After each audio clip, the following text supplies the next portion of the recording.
having been raised in Utah, I like to refer to myself as culturally Mormon. Yeah, it's inescapable, really. I can blend in with the best of them. But have you seen this? He's a counselor in the Young Men's Presidency, Brad Wilcox. I think I just saw this just recently. So he did a speech or a talk, not speech. See, I slipped. I'm not passing as Mormon anymore. Excuse me, member of the Church of Jesus Christ of Latter-day Saints. But he talked about race. He has one of those, the Mormon dad voice. Lots of people have it where they sound like they're just about to cry, even though they're not. Oh, absolutely. You know what's interesting is I have this, not to digress from your story, but I feel like there's an ear for it. So I'll be scrolling through my TikTok feed and it's I hear that Utah, because even I think it is regional as well. Even if you're not Mormon and living in Utah, it seeps in, yeah. I feel, but I absolutely know what you're talking about. And I wish I could describe it or recreate it for listeners.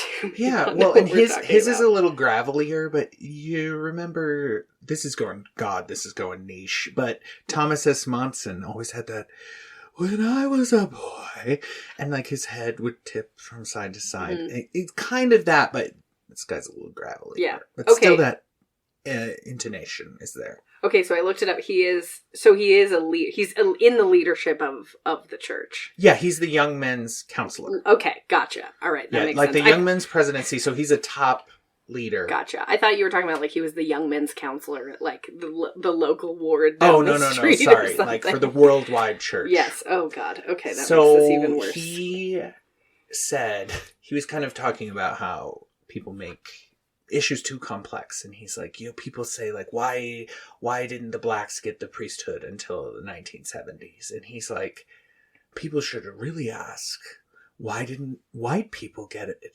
until 18 whatever?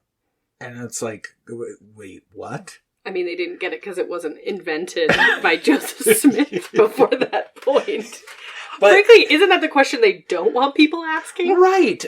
It was very interesting, and it's just no, I think people can still have meaningful discussion about why the leaders of the church didn't feel black people were equal under God. I think it's a question you could ask. Yeah, what a bold move in 2022 just to get up and just say that. But I can't imagine that they're not far from the subject of every speech having to be approved by a PR department. Oh, absolutely. Because it's now they have to do all this work, and he's oh, I'm so sorry that I offended people. I didn't think it through. It's you did think it through. Suddenly you turned into a Southern pastor. Yeah. Praise the Lord. I'm surprised they aren't at this point, because it's they talk about, these speeches, these talks come from, Revelation, but come on, they have to go through a review process. The church itself is really largely just a PR machine. And so how they don't go over because anytime the church puts out a press release, you can read that and tell that it has been fastidiously reviewed over and over, because they rarely say anything. They don't take a strong public stand on a lot of things. They prefer the surreptitious blocking gay marriage in California. They like to go the underground route. Yes. If they're gonna oppress people. Well, precise language is important even if you're translating it from God. Yes. Sorry, sir. I'm gonna make a slight tweak here. I did see this story, but I saw a comment on it from someone else. It was a fellow member of the church talking about how the church really had there are letters from church leaders at certain points in church history that have said they sort of distanced themselves from some of the racist practices in the history of the church, that being predominantly one of them. And so yeah, it's really a matter of what's the real story, and if your party line is that these people are speaking truths, but they're in direct opposition to other truths other people have spoken, you definitely run into some issues, which I do think, on a more serious note, is why the church is like hemorrhaging people now. Mm-hmm. You know, with the pandemic, people realized how, oh, you know what, I really don't love going, and have, you know, discovered other things and other, you know, issues that have arisen in their life that the church doesn't really answer the questions it used to for them. I quit going to church. I was raised Catholic, and I quit going. Which that's a whole other basket of crazy. Oh yeah, it's a terrible, terrible place. You know, that's another thing that like drives me wild is ex-Mormons love to go to Catholic church as like, I don't know, some sort of cultural experience, some kind of I've done it. I have done role it. play. Like, oh, we're going to midnight mass. It's midnight mass, you guys. Oh my gosh, it's magical midnight mass. Be like, well, they were just raping children not too long ago. It really is. It's funny because I think it's just a matter of like, there's not a like outside of like Mormonism, there's not a preponderance of like cultural touchstones of Utah. It's like, it's, you know, it's built into the existence of the state. Mm-hmm. So yeah, I have to say I was definitely guilty of that. It's while I was still active in the church, and it was like I think it was for a class, like an art, like AP European History, which figure that out, what midnight mass has to do with that. But I think I got extra credit or something. But I will say the Catholics definitely do a better job at the pageantry. You know, they've got that down. They've got the costumes. Yeah. I mean, no wonder there's so many gay priests. Like, look at all the outfits you get. A different color for each season. The architecture, you know, it's like... Oh, it's beautiful. Mormons, it's like, it's boring. It's a boring cinder block building from the 70s. Cookie cutter. Yeah, and it's 3 hours of just droning. Yeah, and Catholics, we get in, we get out, we get on with our lives, you know?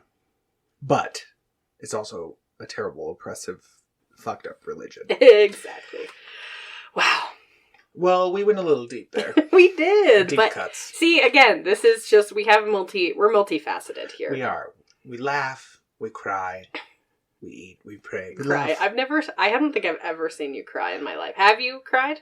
The closest thing I get, and I mean this is crying, but like, I'll tear up from like a poignant Extreme Home Makeover reveal. I was going to say, those Sarah McLachlan, like, battered animal videos. I mean, that sad doesn't make me cry. No, doesn't make you tear up. I like a clean dog. I'm just kidding. Do you? Sorry, shade. But I don't feel a lot of things very deeply. Mm-hmm. I haven't cried, like bawled, in a long time.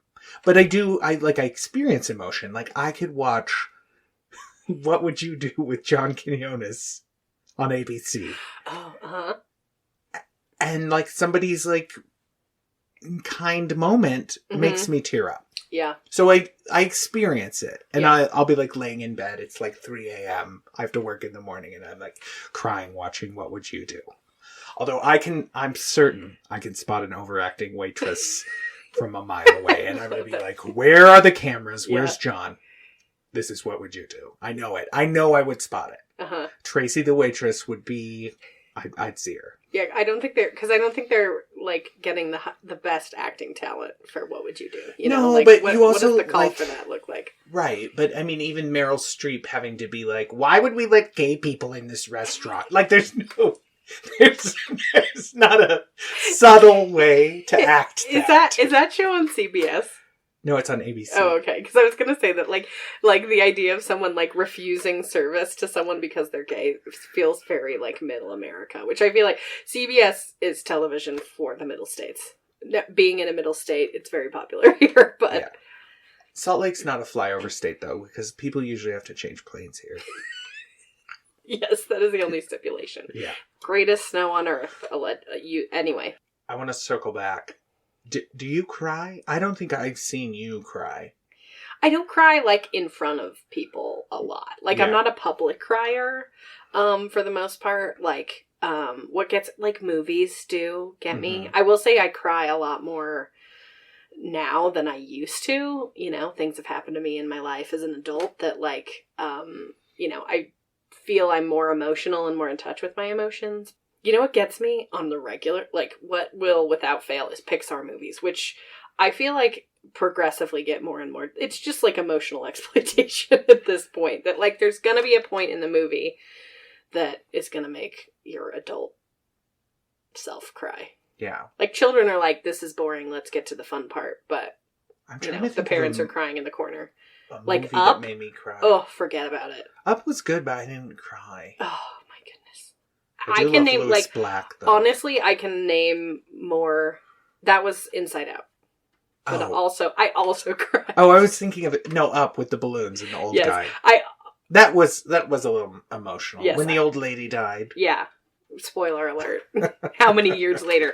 Honestly, it's easier to count the number, like, which Pixar movies didn't make me cry versus those that have. And most of them are ones I haven't seen. But, like, I wasn't weeping at Cars by any means, but, they've gotten a lot more. Like, we've come a long way. I think early Pixar films, like Toy Story, in the early days, really was just fun. But they're like, ooh, we gotta get the emotional stuff in there for the adults. Yeah.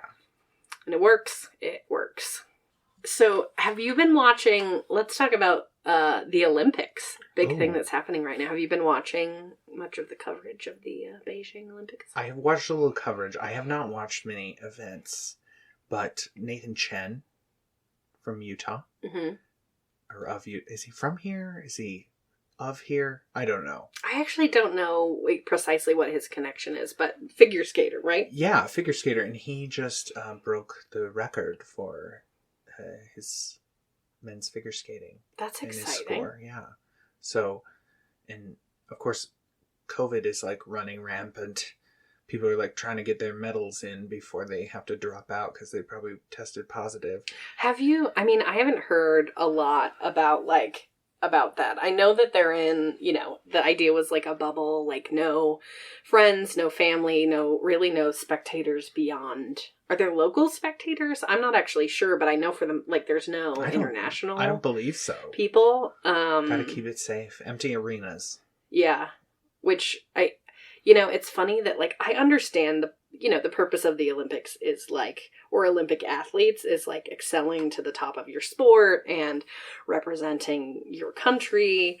But at some level, come on, like, you like a little clapping, right? Like, it's gotta be nice, like, to... Who doesn't like clapping? Right, to get, like, accolades for what you've done. So I, can't even imagine as, those athletes, though they've, done this for years now that we've been... How many years is it that we've been in this pandemic? But all their practices and, whatever. But there's gotta be, a little bit of, it's like an asterisk in your brain that's, kind of a bummer that, I see NBC as, like Skype, Zooming people's families in, but it's just, it's not the same. I looked up, I saw that, China said for the Chinese, government was no cheering, just clapping.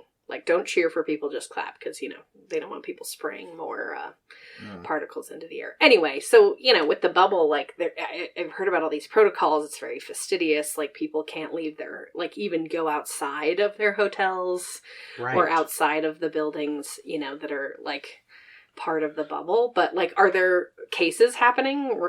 Yeah, so some people had to drop out of, I think it was figure skating, and then there was another event that they've had to drop out because they are positive and can't compete anymore. And I'm like, if they're not sick, I'm like, they should, put on hazmat suits and let them walk out to the ice or something, Though I think there's some, for those type of, sports, you have to be able to do it in the way in which you practice. I don't know if they practice their triple sow cow in a hazmat suit. I want to see it. I want to see, the Lutz. That's one, right? Yeah. And Axel. Yeah, that's one, too. Yeah, I want to see them doing that with, maybe they just need the mask. Not the full suit. No, but I didn't actually mean them. I'm like, couldn't they, with no one around them, go out and compete? But I realized they'd have to get to the venue somehow, home from the venue.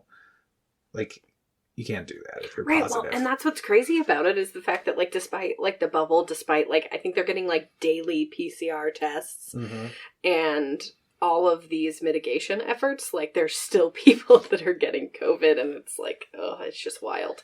Yeah, I saw Adam Rippon. Is that how you say it? Rippon? I think so. He's a coach this year, and he has to stay. His hotel is 2 hours away from the venue by bus. My God.